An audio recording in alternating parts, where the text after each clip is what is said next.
Senhor Santo, Senhor Poderoso, Deus da criação, Deus que era, Deus que é, aquele que tem o governo de todas as coisas. Aqui estamos nós, Pai amado, teu povo. Aqui está, Pai amado, teu povo na tua igreja, nesse lugar, Pai. Aqui estamos, Pai amado, para mais uma vez prestar esse culto vivo, santo, agradável. Pai, em nome de Jesus, eu não conheço cada pessoa que chegou na tua casa, eu não sei como eles passaram essa quinta-feira, eu não sei, Pai amado, o que eles estão enfrentando no seu trabalho, eu não sei o que eles estão enfrentando na sua saúde, eu não sei, Pai amado, o que eles estão enfrentando alguns no casamento, outros no relacionamento com pais. Eu não conheço a história, mas tu conheces. Então, Pai, em nome de Jesus, mais uma vez, usa o milagre da tua palavra para falar com cada um desses que aqui estão, Senhor. Pai querido, nós precisamos sair daqui com respostas. Nós precisamos sair desse lugar com respostas. Nós precisamos, Pai amado, sair desse lugar direcionados por Ti. Nós precisamos, Pai amado, que o Teu Santo Espírito ministre ao nosso espírito. Nós precisamos, Pai amado, que mais uma vez o Senhor possa trazer salvação a esse lugar, trazer libertação, trazer esclarecimento da Tua palavra. Meu Deus, faz aquilo que só o Senhor pode fazer, Pai. Faz aquilo que só o Senhor pode fazer. Entrega-nos mais uma vez a Tua porção, Senhor. Entrega-nos mais uma vez a Tua porção. Eu oro no nome poderoso de Jesus. E a igreja diz: você pode aplaudir o Senhor Jesus antes de você sentar. Glória a Deus. Glória a Deus. Você pode sentar, queridos. Você que chegou depois a gente começou, né? Sejam muito bem-vindos em nome de Jesus. Mais uma vez aqui estamos para adorar o Senhor, para receber uma palavra da parte dEle. E hoje, a palavra que eu quero trazer para você, para a minha vida hoje, ela é muito devocional, ou seja, uma palavra muito de ensino, uma palavra que eu fui impactado por ela e eu comecei a escrever alguns pontos delas hoje à tarde. Comecei ontem à noite, mas fui terminar, vou dizer assim, né, os pontos dessa palavra hoje à tarde. E eu quero trazer um esclarecimento, na verdade. Eu quero trazer um ensino da palavra de Deus, porque a palavra de Deus, ela traz ensino para mim e para você. Você diz amém por isso? Um ensino para mim e para você a respeito de algo que acontece muito na igreja, não só nessa, mas em todas as igrejas do mundo, todos os cristãos, né? No que diz respeito a, como é que eu posso dizer aqui? A sentir Deus. Nos respeito a sentir Deus. Mas deixa eu dizer logo desde o início, pessoal, nós não vivemos por sentimento, nós vivemos por vista. Quem diz amém por isso? Nós não vivemos por vista, vivemos por convicção da palavra de Deus, vivemos por fé, né? Deixa eu começar logo colocando isso em ponto. Mas, pessoal, é muito comum a gente chegar num ambiente, por exemplo, nesse lugar, e o ambiente está todo preparado para que o culto ao Senhor possa acontecer. E é muito natural a gente chegar aqui, a gente está adorando como a gente estava adorando, e a gente é tocado pela canção, pela música, pela letra de adoração a Deus, e algumas vezes é movido algo no nosso coração, sim ou não? Às vezes a gente chora, às vezes a gente glorifica, às vezes a gente não fala nada, só entra aqui na música, e a música que a gente está adorando aqui no nosso coração. Eu tenho muito isso, às vezes eu fico aqui parado, às vezes eu fico aqui só meditando na letra, orando ao Senhor, mas também tem vezes que a gente é tomado pelo ambiente de adoração a Deus e que existe um toque diferente no nosso coração, existe um mover diferente, isso é normal. Mas, vê só, irmão, e quando isso não ocorre, será que está faltando presença de Deus? Porque eu tenho certeza que você pode conhecer alguém que já disse assim: eu fui naquele culto e eu não senti nada. Eu já fui naquela programação da igreja e pense, não senti Deus em nada. Nossa. Mas lembre, não é por sentimento. Mas essa questão do sentir, ela está muito intrínseca na nossa vida, na vida de algumas pessoas. Porque acontece nessa adoração que a gente estava mesmo. Pode ser que alguém estava do seu lado, extremamente tocado pela adoração, extremamente sendo ali abençoado, e quem sabe você até olhou para o lado e disse assim: o que é que está acontecendo comigo? Porque Deus está falando com ele, porque o Espírito está falando com ele, não está falando comigo, né? Por que isso? Porque essas questões, porque muitas vezes eu espero uma resposta de Deus, e parece que Deus está longe, parece que essa resposta não vem, parece que Deus não quer me responder, parece que Deus não quer abrir a porta para mim. Eu acredito que você não se identifica, tá? Não se identifica, mas eu acredito que tem alguém aqui que já teve pensamentos muito semelhantes com esse que eu estou colocando para você. O tema da mensagem de hoje, eu coloquei ela de forma muito simples. Está aqui. Quando o Deus de perto, mas parece tão longe. O Deus que nós cremos que Ele está perto de nós, mas muitas fases da sua vida pode parecer que Deus está tão longe. Isso é algo irreal, irmão? Isso é algo irreal? Não. Porque eu tenho certeza que eu posso estar pregando para pessoas aqui que podem ter dito assim: Deus, cadê o Senhor? Eu estou te buscando, eu faço propósito, eu faço jejum, eu venho para a igreja, eu entrego meu dízimo, eu entrego a minha oferta, mas cadê o Senhor? Cadê a tua resposta? Cadê a tua boa mão estendida sobre mim? Eu tenho te buscado tanto, mas eu não tenho ouvido a sua voz. Eu teria alguns testemunhos para contar sobre o Deus de perto. E eu tenho certeza que eu poderia passar o microfone para pessoas aqui que poderiam contar testemunho a respeito daquilo que Deus já moveu na sua vida, que Deus já fez na sua vida. Mas teve algo que moveu muito na minha vida, algum tempo atrás, eu acho que já tem mais de ano isso. Quando eu recebi aqui na igreja uma jovem, ela veio contar a história dela, e a história dela era muito triste, porque o pai dela havia morrido há poucos meses atrás, e morreu de uma doença terrível. A sua mãe não era cristã, e ela estava vindo para a igreja, trazida por uma amiga, e acabou um culto, ela estava tão angustiada que o pessoal trouxe ela para mim orar por ela, mas antes ela disse assim: pastor, eu tenho buscado tanto a Deus, eu tenho buscado respostas, um adolescente extremamente normal, tenho buscado respostas para tudo aquilo que eu tenho passado, eu tenho buscado resposta para tudo aquilo que eu tenho vivido, eu tenho até lido a Bíblia, mas tem horas que eu abro a Bíblia e não faz nada, faz sentido para mim, nada, eu não entendo nada, e eu ouvindo, eu não entendo, mas eu estou aqui e eu preciso que Deus fale comigo por tudo que eu estou passando na minha vida. Por tudo que eu estou passando na minha vida. Pastor, eu preciso de uma resposta. Já pensou, irmão? A menina passando por tudo isso. Você precisa de uma resposta. E como é que você fica?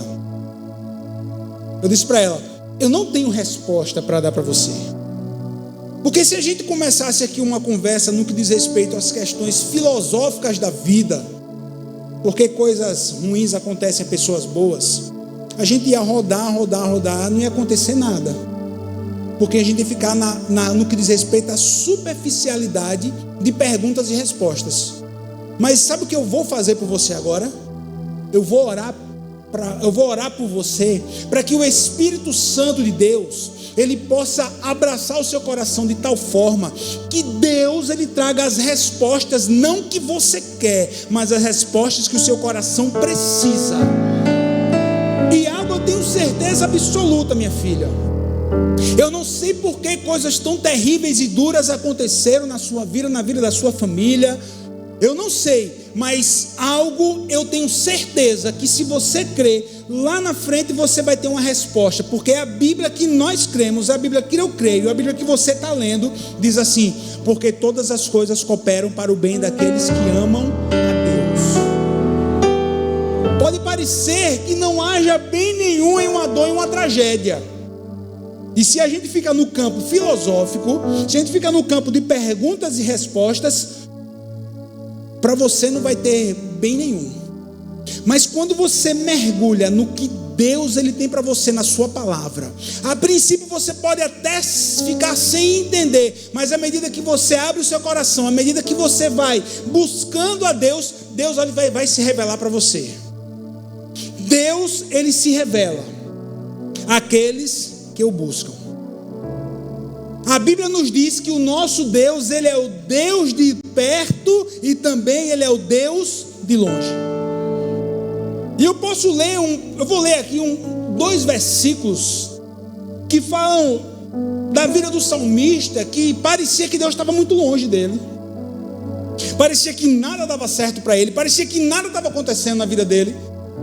Se você ler o Salmo 88, é só um salmo de socorro. Salmo 88, versículos 13 e 14, diz assim, olha o que o salmista fala. Eu peguei 2 versículos, mas se você ler o salmo todo em casa, você vai ver a angústia desse homem. Um levita do Senhor, um cara que conhecia a lei de Deus, mas chega a determinada hora da vida dele que ele vai dizer assim: mas eu, Senhor, a ti clamo por socorro, já de manhã e a minha oração chega à tua presença, clamando o que, irmão? Por socorro. Por que, Senhor, me rejeitas e esconde de mim o teu rosto? Deus, por que eu não estou sentindo a tua presença? Porque eu estou sentindo que o Senhor não está comigo. Olha a realidade do salmista.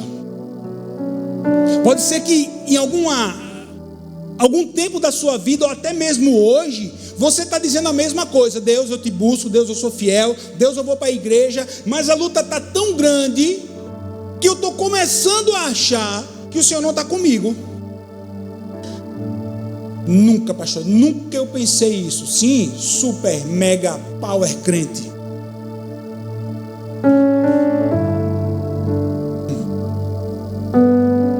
O salmista está dizendo isso, velho. Por mais que nós conhecemos a Deus, tem horas que a gente vai dizer assim: Senhor, socorre-me. Ou sou eu que falo isso? Senhor, me socorra. Senhor, eu estou clamando, eu preciso da tua resposta. Se você já se sentiu assim, você não está sozinho nisso. Você teve o mesmo sentimento que Davi teve. Davi, o cara que escreveu: ainda que eu ande pelo vale da sombra da morte, não temerei mal algum, porque tu estás comigo. Mas se você ler outro salmo de Davi, se você ler o Salmo 27, se você ler outro salmo de Davi, Davi vai dizer assim: Senhor, não me abandones. Senhor, onde está o meu amado? Onde está o Senhor? Porque os inimigos me cercam, porque os inimigos querem tirar a minha vida. Eu estou angustiado. Eu estou angustiado demais. Absalão, a parte da história de Davi, quando Davi ele vai sofrer ali a tentativa de esse sim, foi uma tentativa de golpe de estado, quando seu filho vai tentar tirá-lo do trono, e vem com parte do exército de Israel para detonar, para acabar com Davi. Davi tem que sair corrido do seu palácio e vai se esconder ali nos desertos de Israel. Ele está ali com o coração angustiado e vai dizer: Senhor, onde está o Senhor? Que não está... Será que o Senhor não está enxergando tudo que está acontecendo comigo? Você conhece alguém na Bíblia chamado de Apóstolo Paulo? Conhece, né? O homem que escreveu quase a metade do Novo Testamento. O apóstolo Paulo vai passar 14 anos da vida dele, depois que ele tem um encontro com Jesus, depois que Jesus se revela a ele, vai passar 14 anos fazendo tenda.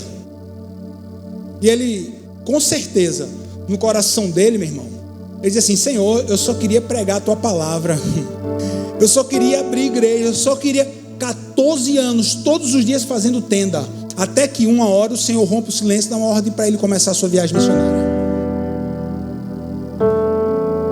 Você está vendo? Sensação, sentimento. Davi teve, o apóstolo Paulo teve. Deixa eu ver se você se identifica com esse.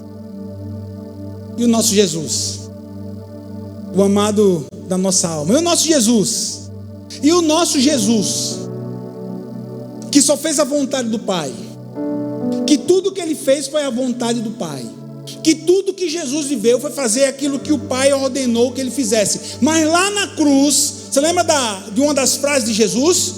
Deus meu, por que foi que o Senhor me desamparou? Deus meu, o Senhor me deixou sozinho. O Senhor mandou o anjo lá no Getsemane, que tudo bem, mas agora é a hora que eu mais preciso. meu Deus, o Senhor me desamparou. Ele estava se sentindo sozinho. Ele estava se sentindo abandonado pela presença. Sim ou não? Era sentimento, olha só. Olha aí. Davi, o apóstolo Paulo, o exemplo do próprio Cristo. Mas será que realmente Deus, Ele tem deixado você na caminhada sozinho? Será que Deus, Ele tem realmente não respondido a você com a resposta que você quer? Ou você só quer ouvir uma determinada resposta e eu estou trazendo outra? Começa a pensar aí. Será que Deus realmente tem deixado você na sua caminhada? Será que você pode não estar sentindo a presença de Deus mais? E aqui você, quem chegou aqui, já entendeu o que eu estou falando aqui. Sentir a presença diz respeito à convicção. Mas tem hora que a nossa humanidade é falha. Você já está entendendo isso, irmão? Quando eu falar assim, sentir a presença, porque você entende que é por convicção. Mas tem hora que a gente precisa ser tocado por Deus, que o ambiente responda àquela nossa oração. Quem diz amém por isso? Você está entendendo? Mas por que é que muitas vezes acontece de eu estar me sentindo só? Por que é que muitas vezes eu posso estar achando que Deus me abandonou e que Deus não está falando comigo como eu queria? Irmão, eu coloquei 3 coisas aqui, e a nossa palavra de ensino é essa. Eu posso estar pregando para pessoas que acham que não está sentindo mais Deus. Sabe por quê? Primeiro, porque você está querendo que Deus faça algo sensacional demais. Você pode estar querendo que Deus fale com você de uma forma hiper mega blaster. Aquele negócio assim, um terremoto aconteça com uma voz falando com você para trazer uma resposta. Você está entendendo? Quem sabe você está esperando algo. O nosso Deus, irmão, o nosso Deus, ele é o Deus do extraordinário. Você diz amém por isso? É o Deus do sobrenatural. Quem diz amém por isso? Mas ele se revela no natural para mim e para você. Porque aqui ninguém ainda é anjo, irmão. Ele vai se revelar no natural, para que eu e você, a gente possa ter as nossas respostas. Mas muitas vezes você quer algo, sabe? E Deus quer falar com você em algo tão simples. E Deus está falando com você em algo tão simples. Irmão, quando eu estava fazendo essa palavra, que eu coloquei essa parte de algo sensacional, algo muito do sobrenatural. Eu lembrei que uma vez eu estava no acampamento, eu era adolescente, e teve um retiro dos jovens, ainda não tinha nem divisão ainda de jovens e adolescentes, então faz um pouquinho de tempo, viu, irmão? Eu era adolescente e teve uma hora que o pastor preletor, ele disse assim: eu quero que vocês saiam daqui do santuário, que vocês vão cada um para um lugar e que vocês vão falar com Deus, que Deus vai falar com você. E eu, meu irmão, ao longo dos meus, eu acho 14, 15, sei lá, anos, saí ali no acampamento, você conhece, eu ainda me lembro, irmão, eu fiquei ali na área onde hoje é, ali em frente a piscina, que tem ali umas plantas, e eu entrei lá, fiquei lá dentro, e eu sentei no chão, e eu peguei 2 pedacinhos, 2 galinhos de árvore que estavam ali, comecei a riscar o chão, peguei um outro, botei um aqui em cima, peguei o outro, fiquei pegando, fiquei assim, eu me lembro disso, aí eu botei em cima do outro, aí sabe o que eu fiz? Uma cruz. Só que ao primeiro momento eu não me deparei que eu tinha colocado um graveto em cima do outro, tinha feito uma cruz. Ali quando eu olhei para aquele pedaço de graveto, o Espírito Santo começou, eu não me esqueci disso, começou a falar comigo em algo tão simples. Um graveto em cima do outro, em cima de um formato de uma cruz. O Espírito de Deus começou a ministrar o meu coração sobre o amor dele por mim, sobre o amor dele pela minha vida. Foi algo assim, foi algo tão devocional, irmão, que eu senti ali Deus com cuidado. Eu lembro que o Espírito Santo falou comigo ali, meu irmão, e falando com outros que estavam ali, com certeza, falando comigo ali sobre salvação. Um menino de 14 ou 15 anos, que foi ali tocado pelo Espírito Santo, quando começou a brincar com 2 galhos, colocou um em cima do outro, em forma de uma cruz, o amor de Jesus por nós.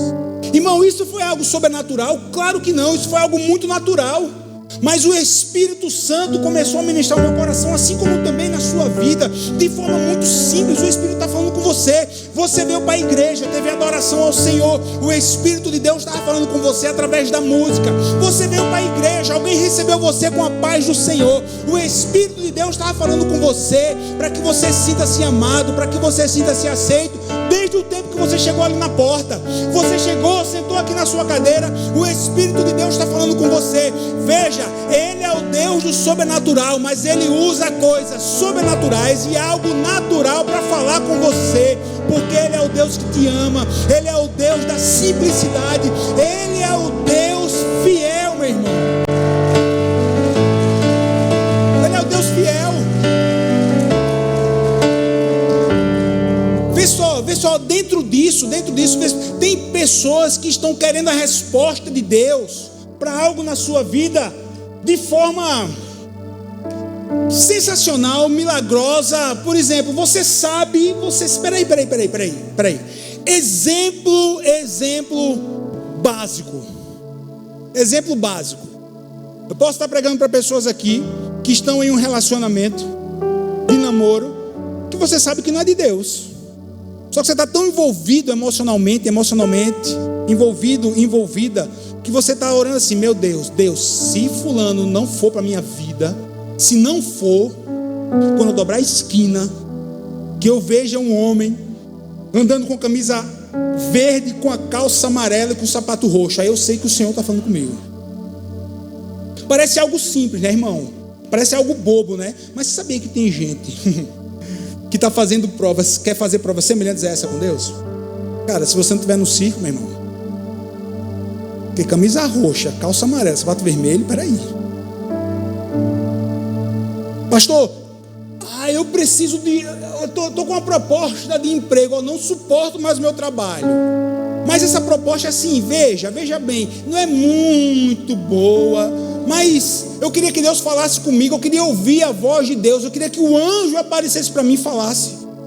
Meu irmão, que falta de maturidade. 2 exemplos. Deixe que a palavra de Deus seja o juiz das suas decisões. Você vai ponderar, você vai pesar de acordo com a palavra. Primeiro exemplo do relacionamento. Cara, todo mundo está dizendo que esse rapaz ou essa moça não é para você. Seu pai fala, sua mãe fala, seus amigos falam, todo mundo diz. Só que você continua insistindo. Deus está usando todo mundo para dizer para você. Todo mundo para dizer para você. Esse trabalho, você não está tendo paz no coração, mas você está querendo tanto. Cara, coloque diante do Senhor, peça para Ele trazer paz no seu coração.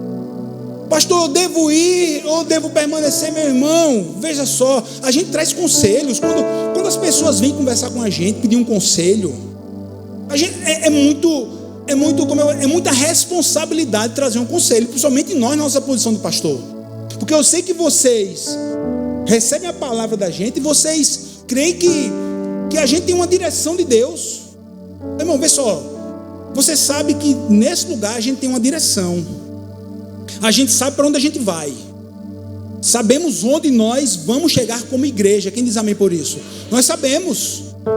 Você precisa ter uma direção de Deus para a sua vida. Parênteses na palavra. Você precisa ter uma direção de Deus para a sua vida. Porque quando você tem a direção de Deus para a sua vida, metade do caminho você já percorreu. Sabe por quê? Porque tem um bocado de gente sem direção na vida. Aí pagando 20, 30 mil para coach e não sei o que, para saber o que vai fazer, para ver se dá certo, para bater pé de manhã. Quando a palavra de Deus está dizendo assim: filho, busca a palavra. Não tenho nada contra, tem algumas coisas, mas vê só, Deus abençoe. A decisão é sua. A decisão é sua. Agora, Deus está falando com você. Ele pode falar, revelar-se para você como sonho? Claro que pode. Como sonho, pode. Eu não tenho o dom da interpretação do sonho. Às vezes alguém chega para mim: pastor, eu tive um sonho, posso contar? Eu disse: depende. Pode contar? Posso. Olha, pastor, que eu sonhei com a água que vinha, depois sonhei com um carro que entrava não sei o que, depois com um vulcão. Não tem nada a ver. Ore para que Deus possa mostrar para você que eu não sei de nada. sei de nada. Engraçado, irmão, vê só, irmãos. Eu sou um pouco difícil de ter sonho. Isso é natural meu, é algo biológico, muito difícil.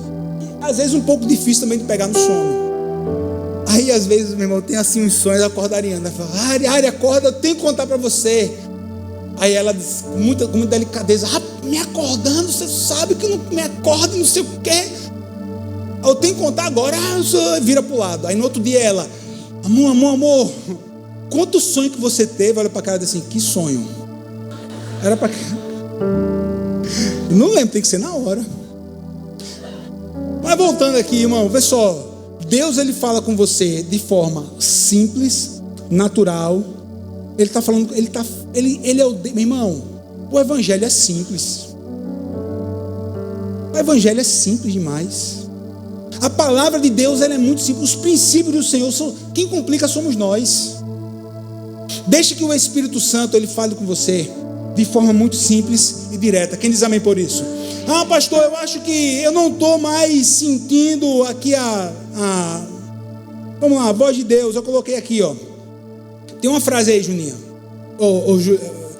Se você sempre quer sentir Deus, você não vai precisar de quê? Você está vendo aí, irmão? Que não é por sentimento, é por fé. Só para embasar aquilo que a gente está trazendo, tá certo? Não é por sentimento, é por fé. Sabe, eu estou lembrando aqui, eu notei aqui 2 pontos. Se eu fosse contar 2 testemunhos da minha vida que eu achava que eu ia sentir a presença sobrenatural de Deus, na minha vida eu não senti. Muito pelo contrário. Eu me batizei, irmão, vê só. Parece que foi ontem. Parece que foi quando? Parece que foi ontem que eu me batizei aqui. Eu fui o primeiro homem da igreja a ser batizado. 92. Tem gente que aqui era mimo do céu, nem existia. E eu estava com uma expectativa tão grande dos meus 11 anos para ser batizado. E eu achava que quando eu entrasse na água, quem vai conversar comigo no batismo? Algumas pessoas eu falo isso. Não espere algo sobrenatural, que a sua vida vai entrar num nível superior quando você for batizado nas águas. Por que não? Porque batismo é profissão de fé. Batismo é declaração de convicção. Pegou aí? Declaração de convicção. Você não vai se tornar mais crente, nem menos crente por ser batizado, não. Você vai estar cumprindo a ordem de Jesus. É profissão de fé. Mas eu achava que ainda tinha assim, não, vai ser algo sobrenatural. Vai ser algo muito demais. Eu me lembro que eu entrei no tanque, eu fui batizado. Eu tenho na minha memória, eu tenho uma memória fotográfica boa, tá? Eu me lembro quando eu fui batizado que as águas se fecharam. Frio, meu irmão. Sabe o que eu senti? Frio. Eu achava que foi frio. No dia da minha consagração aqui no ministério, há 12 anos atrás, eu achava também que ia ser um negócio... Quem estava aqui nesse culto, foi um culto lindo, maravilhoso. Fui ordenado ao ministério, tal. Mas quando eu saí alegre, feliz, joia. Mas eu saí com mais questionamentos do que quando eu cheguei. Porque depois eu disse assim, nossa, agora é uma responsabilidade que eu nem imaginava que eu teria. Eu achava que eu ia sentir Deus de uma forma diferente. Mas lembre, é por sentimento? É por sentimento? É por fé. Eu creio que Deus está aqui. Eu creio que o Espírito Santo está aqui. Eu creio que o Espírito Santo está ensinando pessoas nessa noite. Eu creio que você vai sair daqui debaixo de uma resposta do Senhor para a sua vida. Quem diz amém? Eu creio nisso. Mas tem algumas... Vamos lá. Você pode não estar ouvindo ou ouvindo a voz de Deus, ou sentindo Deus. Você não vou entrar mais no mérito de explicar isso, que você já entendeu. Mas... primeiro, pode ser porque você está esperando algo sobrenatural demais. E segundo, pode ser porque o seu coração pode estar endurecido. Aí você não está mais ouvindo a voz de Deus. Você não está mais aqui sentindo a presença. Pode ser porque você está esperando algo sobrenatural demais quando Deus quer falar com você na simplicidade. Pode ser que o seu coração esteja endurecido. Pastor, isso é bíblico? É sim. Porque Jesus... lá em Mateus capítulo 13, vai falar, Jesus falando para o povo, né? Ele vai falar sobre a profecia de Isaías. Aí, Mateus 13, 14, olha o que diz o texto. Certamente vocês ouviram, mas jamais entenderão. Jamais entenderam, na verdade, entenderam. Certamente vocês verão, mas jamais perceberão. Pois o coração desse povo se tornou o quê, irmão? O coração do povo se tornou o quê? Insensível. De quê? De má vontade. Ouviram com os ouvidos e fecharam os olhos. Se assim não fosse, poderiam ver com os olhos, ouvir com os ouvidos, entender com o coração, converter-se e eu os curaria. Sabe qual foi o contexto aqui? O povo perguntando assim para Jesus, o povo pedindo assim para Jesus: Jesus, se tu és o Messias, manda um sinal do céu. Se tu és o Messias, manda um sinal do céu, manda algo sensacional, manda algo fantástico. Está dizendo que é o Messias? Mostre para a gente que o Senhor é o Messias. Foi o que o povo falou. Vocês estão lembrados do que Jesus disse a respeito de João Batista? Estão lembrados?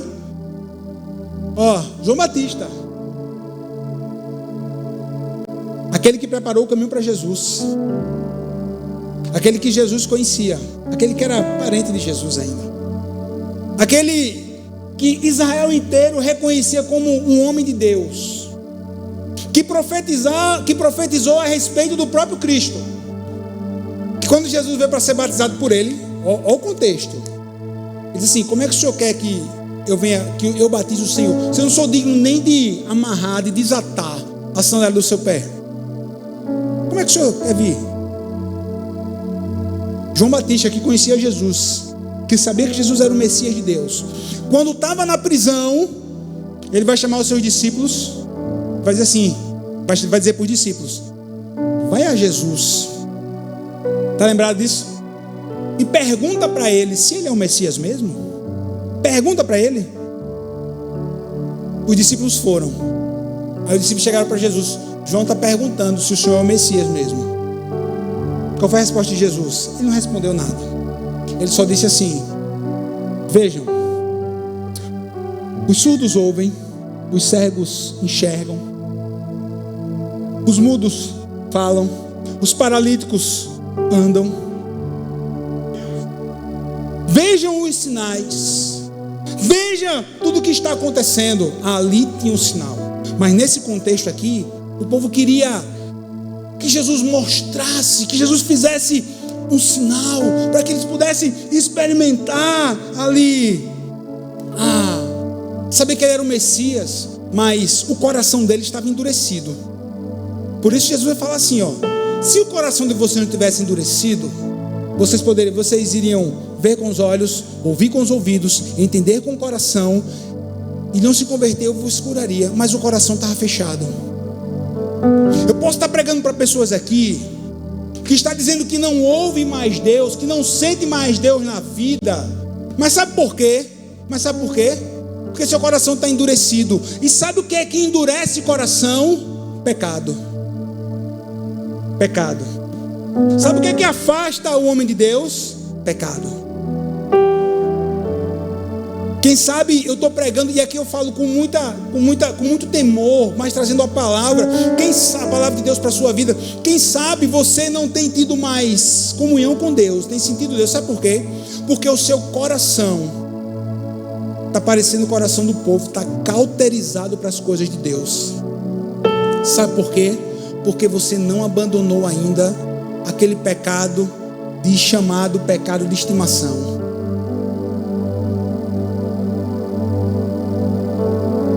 Está afastando você de Deus. Você não escuta mais Deus, sabe por quê? Porque o seu coração não se volta mais para Ele. Isso pode acontecer, pastor? Pode acontecer. A Bíblia vai falar sobre esses corações e mentes cauterizados pelo pecado. Sabe o que é? Se afastou de Deus uma vez, aí o coração doeu, aí pediu perdão, voltou, mas não houve um arrependimento completo, não houve uma libertação do Senhor, cometeu uma segunda vez, o coração nem pesa mais. Aí cometeu a terceira vez o mesmo erro, o coração não pesa, agora entrou no automático e o coração está longe de Deus e não pesa mais para um arrependimento. Isso pode acontecer, pastor? Pode, porque aconteceu com Davi, sim ou não? Davi, eu não sei, pastor, sim ou não, não sei. Deixa eu trazer para você. Davi, o homem segundo o coração de Deus, amém, igreja? Quem está aqui, amém? Homem segundo o coração de Deus. Deus tinha abençoado Davi, o reino tinha enriquecido,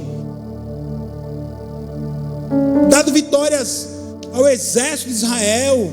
Davi era reconhecido, o grande rei, os inimigos temiam, mas era para ir para a guerra, ficou em casa, entrou no automático, não buscou a Deus, não fez aquilo que deveria fazer. Aí você pode conhecer a história. Aí ele vai passear no terraço, ele vê uma mulher tomando banho, manda chamar a mulher, era a mulher de um soldado dele, de Urias, chamada Betseba.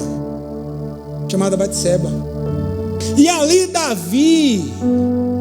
Davi vai cometer um dos piores pecados da vida dele. Na sua Bíblia, se a versão for Almeida corrigida ou Almeida atualizada, vai ter assim: e Davi deitou-se com Betseba. Mas você quer saber o que aconteceu na real ali? Davi, ele violentou Betseba. Ele violenta Betseba. Ela foi trazida para o palácio, foi trazida para o seu quarto, lá ele violentou ela. Sabia disso? Pois é. Isso daí é o que os grandes rabinos, estudiosos do Antigo Testamento, eles definem. Ele violenta aquela mulher. Depois ele vai cometer assassinato. Ele vai mentir e vai passar meses achando que estava tudo bem. Escondi o meu pecado do povo e de Deus. Achava ele. O coração dele. Irmão, seria o homem que iria escrever o Salmo 23, tá certo? O homem que escreveria o Salmo 27, tantos outros salmos. Está lembrado disso que eu falei para você? O mesmo homem. Mas o coração se afastou de Deus.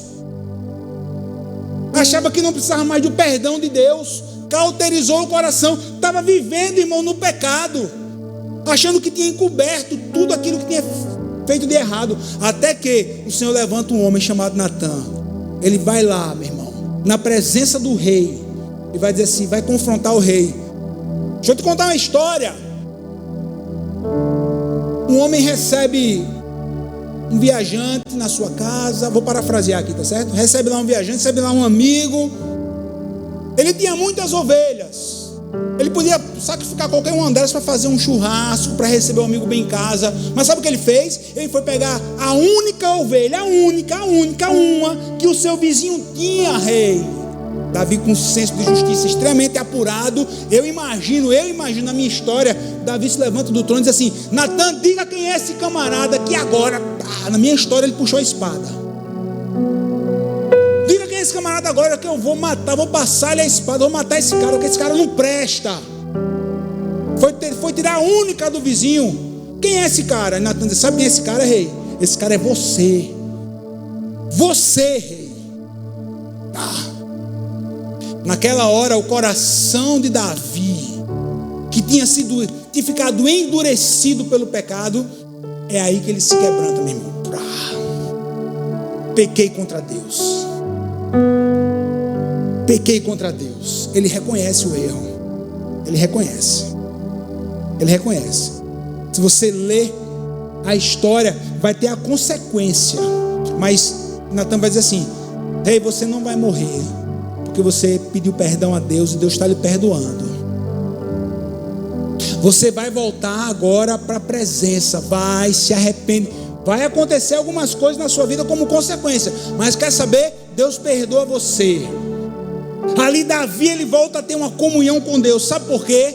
Porque o coração que antes foi endurecido pela palavra, o coração dele começou a ser quebrantado para Deus. Sabe por quê, querido? Eu posso estar pregando para pessoas aqui que não sentem mais Deus, que não ouvem mais Deus. Sabe por quê? Pelo fato de estar vivendo uma vida de pecado. Mas escute, existe perdão para todo aquele que reconhece o erro.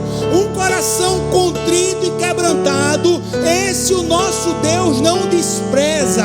Um coração contrito e quebrantado, esse o nosso Deus não joga fora. Muito pelo contrário, Ele vai fazer de você um vaso novo. Porque todos nós aqui somos vasos quebrados na mão do oleiro Jesus. Quem sabe você não ouve mais Deus porque você está vivendo uma vida que você sabe que não agrada a Deus. Você sabe tudo aquilo que você tem vivido. Você sabe. Agora está na hora de tomar uma decisão. É para viver de forma... Tá bom, pastor, então tem uma frase depois aí que é sobre... Eu quero trazer essa frase. Tem uma frase depois dessa sobre religião, não. Deus, olha, vê só. Não confunda os deveres religiosos com a adoração genuína a Deus. O que Deus quer é um coração contrito e quebrantado. Isso daí é adoração genuína. Deus não quer que somente você venha para a igreja. Eu vou para a igreja porque eu tenho que vir. Não, meu irmão. Você não tem que vir. Você precisa querer vir. E glória a Deus que eu falo para gente que desejou estar aqui nessa noite. Eu falo para gente que ama Jesus. Eu estou falando para pessoas que vieram para cá porque dizem assim: Jesus, eu preciso do Senhor, eu preciso da Tua palavra, eu preciso ser confrontado, eu preciso do ensino, eu preciso de uma adoração, eu preciso de uma palavra, porque o meu mês está acabando, a minha semana está acabando, e eu preciso ser reabastecido por essa palavra, por esse ambiente de fé. Irmão, ambientes de fé mudam realidades. Vim para a igreja muda a realidade. Estar no ambiente de fé muda a realidade. Agora, é só por vir? Não. É um coração contrito e quebrantado. É adoração genuína. Ô irmão, vê só. Eu não sei se tem alguém visitando aqui a gente, mas deixa eu dizer para você que está visitando aqui. Eu sou pastor, tá? Eu sou pastor de igreja. A minha vida, ela está muito interligada com a igreja, com você aqui. Tem dias que eu venho aqui para a igreja, vejo algumas coisas, saio de casa, muitas vezes venho andando, boto a minha mochila nas costas, venho andando aqui, venho para a igreja, chego, resolvo as coisas, atendo as pessoas, aconselho, oro, resolve alguma coisa aqui que tem que ser resolvida quando precisa, quando o pastor Múcio delega para a gente resolver, e resolve aqui algumas coisas, e no final do dia volto para casa. Mas estou ligado aqui no ambiente da igreja. Eu posso contar alguns poucos testemunhos, não muitos, poucos, de ações sobrenaturais de Deus no dia a dia. Agora eu posso contar para você inúmeros testemunhos de ações de Deus de forma ordinária do meu dia. Acho que Mateus estava pregando aqui. Mateus pregou aqui no culto dos homens. Ele falou uma frase do Billy Graham, que disse que Billy Graham disse assim: Billy Graham, quando Mateus falou assim, o Billy Graham, pastor Billy Graham, que já está na glória, né? Conselheiro de tantos presidentes dos Estados Unidos, um dos homens que mais levou a palavra de Deus ao redor do mundo, homem que levou a palavra. Irmão, eu tive lá sei lá como é o nome, lá na casa de Billy Graham, lá na Dakota do Sul, e tem um museu lá, e tem muitas coisas. Tem um tour que a gente faz lá, que vai contar um pouco sobre o ministério do Billy Graham. Ele vai levar a palavra de Deus ali na parte da União Soviética, na chamada Cortina de Ferro.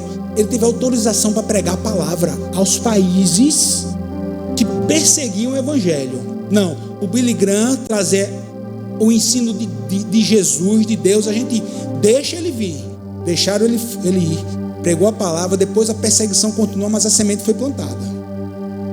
Ele pregou a palavra de Deus, irmão, ali naquela cortina, naqueles países chamada Cortina de Ferro. Fantástico. E perguntaram para Billy Graham, para esse cara, acho que o maior evangelista do século XX, vai perguntar: Billy Graham, qual é o seu tempo de oração? Aí ele disse: o meu tempo de oração diário não passa de 10 minutos. Aí o pessoal: como assim? Como não passa de 10 minutos? Não, meu tempo de oração diário não passa de 10 minutos. Mas entenda, eu não posso passar alguns minutos da minha vida longe da presença, longe dessa comunhão com Deus. Não é o tempo que você vai dobrar o joelho de relógio, não. É que você tem que entender que você não pode viver mais longe dele. Não tem como você viver fora da comunhão dele. Não tem como você viver sem você estar ligado ao coração durante o seu dia. Irmãos, quantas orações hoje eu fiz a Deus na minha mente, e eu estou falando também com você também. Inúmeras, dezenas, centenas de orações pequenas você fez a Deus, e tenha certeza, todas elas chegaram diante do trono do Deus Todo-Poderoso, porque você estava orando no seu coração, em nome daquele que era, que é, que há de vir, o nosso mediador, Jesus Cristo. Aleluia, aleluia. Pastor, tá bom, eu estou entendendo. Não é para querer. Eu tenho que entender que Deus ele fala comigo de forma muito natural. Eu tenho que entender que Deus ele pode não estar falando comigo porque eu estou longe de Deus. E a terceira que você disse, irmão, Deus só está querendo que você se aproxime dele. Sabe o que Deus está querendo? Só que você se aproxime dele. Ele quer que você esteja só no relacionamento íntimo com ele. Talvez Deus só queira que você se aproxime dele. Atos capítulo 17. O contexto de Atos 17, o apóstolo Paulo estava pregando em Atenas, e no versículo 26, olha o que Paulo vai dizer: pregando em Atenas, no Areópago, para homens que conheciam filosofia, que tinham religiões, que adoravam, era um povo politeísta, adoravam vários deuses. Mas Paulo vai dizer assim: de um homem ele fez todos os povos, todos os povos, para que povoassem toda a terra, tendo determinado os tempos anteriormente estabelecido e as fronteiras dos seus territórios. Deus fez isso para que os homens o buscassem, e talvez, tateando, pudessem o quê? Encontrá-lo, embora não esteja longe de cada um de nós. Sabe o que é que Paulo estava dizendo? Que Deus ele está tão perto de você, que você pode não estar nem enxergando, pode estar andando tateando, sem enxergar muita coisa, sem conhecer o terreno, mas ele está tão perto. Você pode não estar enxergando, mas ele está perto de você. Você pode não ter sentido o afago dele no momento de dor na sua vida, mas quer saber de uma coisa? Você só está aqui porque ele esteve ao seu lado. Você só está aqui porque muitas vezes você estava achando que estava com os pés feridos, mas ele estava carregando você. Você só está aqui porque muitas vezes, quando você achava que não tinha mais jeito, de repente veio uma força, de repente veio uma sabedoria, de repente veio algo que você disse assim: não, foi Deus, foi o Senhor mesmo te fortalecendo, foi o Senhor mesmo te dando direção, foi o Senhor. Sabe por quê? Porque embora não esteja longe, ele está o quê? Ele está perto de cada um de nós. Esse é parafrasear o versículo.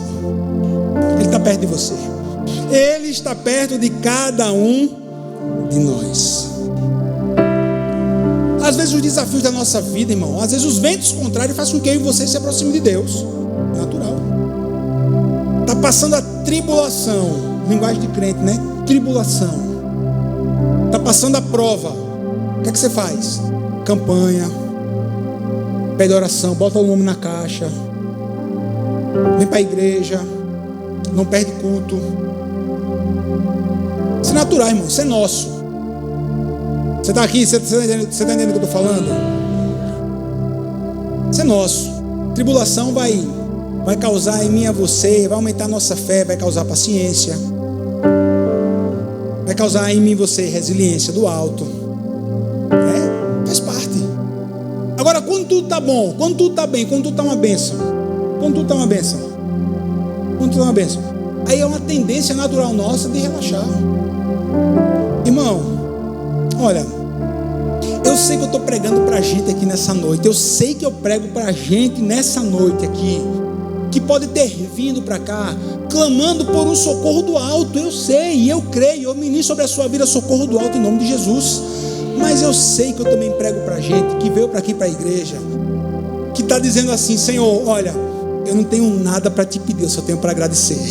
Eu vim para cá para agradecer, eu vim para cá para agradecer, porque eu já passei por tanta luta, eu já passei por tanta tribulação, eu já passei por tanta perreio na minha vida, e o Senhor sempre trouxe um livramento, o Senhor sempre abriu uma porta, o Senhor sempre moveu em meu favor. Então quer saber? Hoje eu estou indo lá para a igreja, estou passando a luta, mas quer saber? Hoje eu vim para agradecer, hoje eu vim para agradecer, hoje eu vim para adorar. Ainda nem recebi a minha bênção, mas quer saber? Eu estou indo lá para agradecer. Eu estou indo lá para agradecer.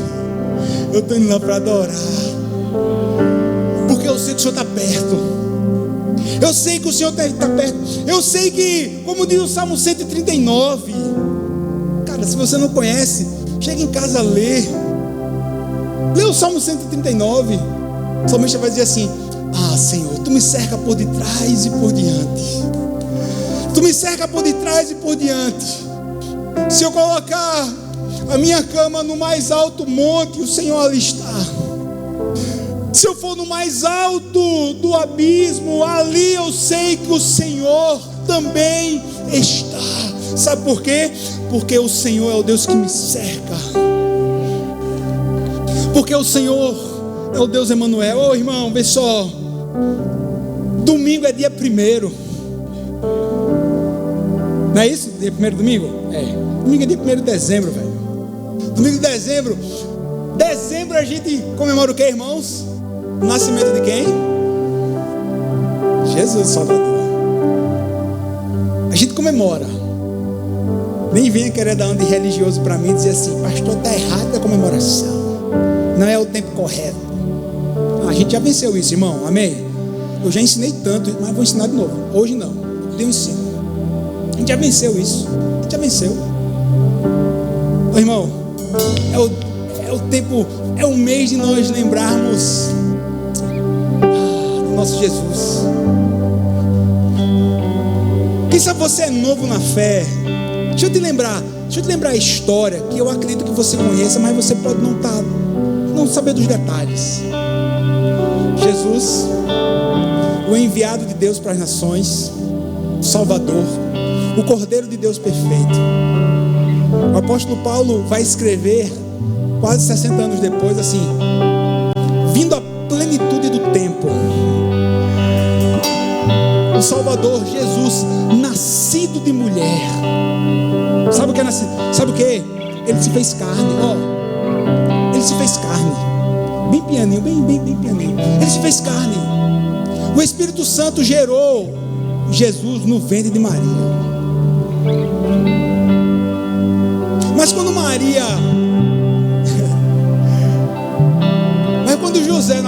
José, ele fica sabendo que Maria estava grávida. José era um cara fantástico, irmão. Um cara fantástico.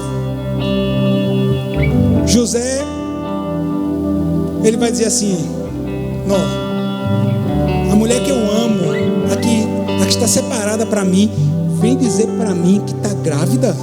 Irmão, peraí, entra na história.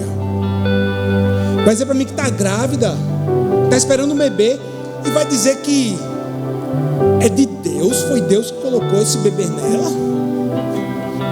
Foi o Espírito Santo, não. O coração de José ali se entristece. Sabe o que ele decide fazer? Ele decide: eu amo tanto Maria que eu vou deixá-la. Preparou as coisas, preparou as malas, disse assim: amanhã cedo eu vou embora, porque eu não quero que a minha mulher sofra. Porque ele estava dizendo, sabe o que José disse ali? Eu não acredito nessa história. Por isso que ele ia embora. Aí ele foi o quê? Ele foi dormir. Aí ele dormindo, irmão, um anjo aparece no sonho. Cara, ele lembrou do sonho. O anjo aparece e diz assim: José, papo de anjo, papo de homem, papo de anjo com homem. José, meu filho, não tenha medo não. receber Maria como sua mulher. O cara está falando a verdade, homem. O cara está falando a verdade. É verdade. O que está sendo gerado nela é obra do Espírito Santo de Deus. Então não temas em receber Maria como sua esposa. Não temas. Vá lá. Vá lá. Essa é a tua missão.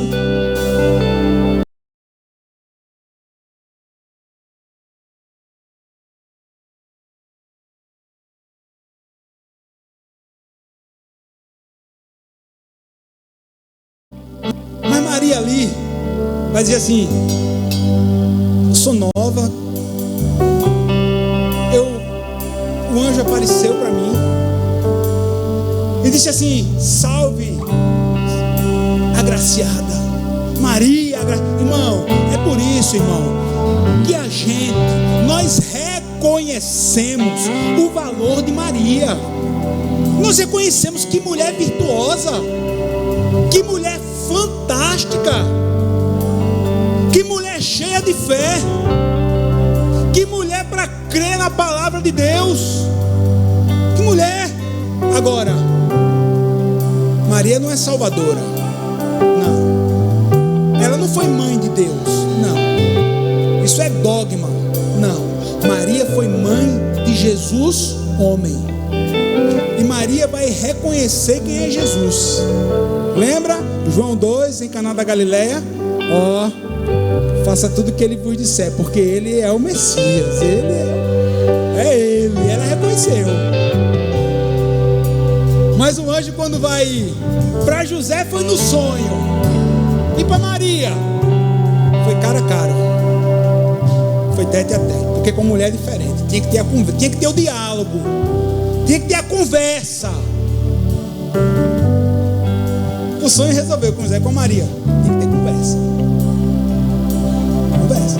Aí o anjo vai dizer assim: Maria, você vai ter um filho. Teve que aparecer para ela. Maria, você vai ter um filho. Maria, vai ser gerado por Deus. Vai estar no teu ventre, gerado por Deus. Maria, o nome dele não vai ser igual ao nome do pai, José, não. O nome dele, arrepiou, velho. O nome dele será Jesus. Sabe o que significa o nome dele, Maria? Jesus, o Emanuel. O Emanuel. Se você está aqui, o Emanuel significa assim: o Deus conosco. Ponto. O Deus conosco. Ponto. O Deus que nos acompanha em toda a jornada da nossa vida. O Deus que você pode até achar que estava longe de você, mas não. Ele é o Emanuel, ele está perto de você. Ele te ama, ele te abraça, ele quer te curar, ele quer que você transforme a sua vida. Ele é o Emanuel. Quem crê nisso? Então fica de pé para adorar esse Deus de perto. Então fica de pé para adorar esse Jesus. Deus fiel.